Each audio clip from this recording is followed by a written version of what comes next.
Pastor Ed here with Daily Devotions for Thursday, January the 26th, 2023. We're continuing our look at Matthew 4, verses 18 through 25, the first half of the reading, which dealt with Jesus' calling the first disciples, and especially verse 19, where he said to the two brothers, Simon, also called Peter, and his brother Andrew, who were casting their net into the sea, "Follow me."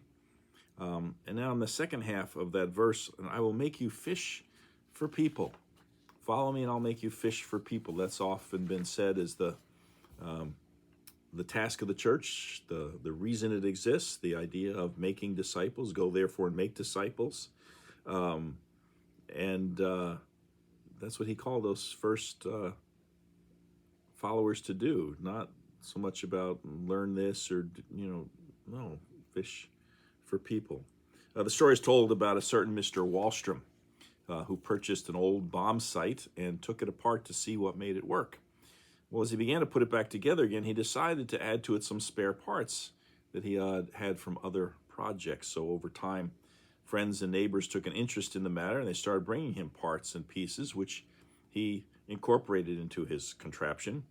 And over a period of about 10 years, he added to his machine hundreds of wheels and cogs, belts and whistles and gears, and who knows what all, until the thing became a quote-unquote marvel to behold. He would throw the switch, and the machine's 1,000 parts would begin to move. Wheels turned, lights flashed, bells rang, and belts whirred. The device came to be known as Wallstrom's Wonder. It was incredible. The only thing is, it didn't do anything. It just went through the motions. Makes you wonder, as Isaac Butterworth once asked, is that what we're doing as the church? Are we just going through the motions? The church was commissioned by Jesus himself to make disciples, but do we do that? Another story about Mark Twain and the fact that he loved to go fishing, but he actually hated to catch fish. The problem was he went fishing to relax, and catching fish ruined his relaxation, since he had to take the fish off the hook and do something with it. So when he wanted to relax by doing nothing, people thought he was lazy. But if he went fishing, he could relax all he wanted.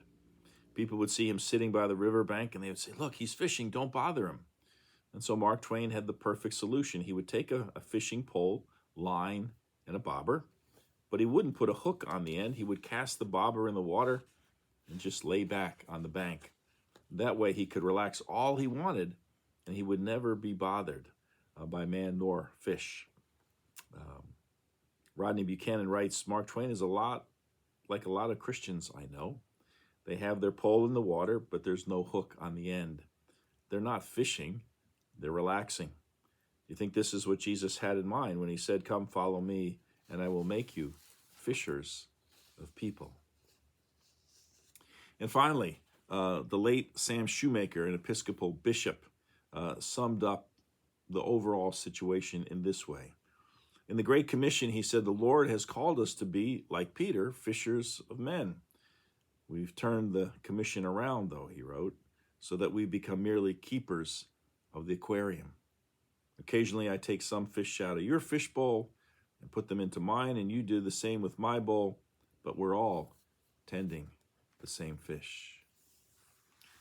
A little harsh indictment, but there's a certain amount of truth in that. Church does a lot of things, but is it concentrating on making disciples? Is it concentrating on reaching out? Is there more that we could be doing, that we should be doing? That's the questions for the church of every age to wrestle with. What does it mean to fish for people? And how best can we do that? But maybe the bottom line is that however we do that, are we doing it? Well, we'll continue our look at the call of the first disciples, these fishermen called to be fishers of people, when we get together again tomorrow. Until then, take care. Bye.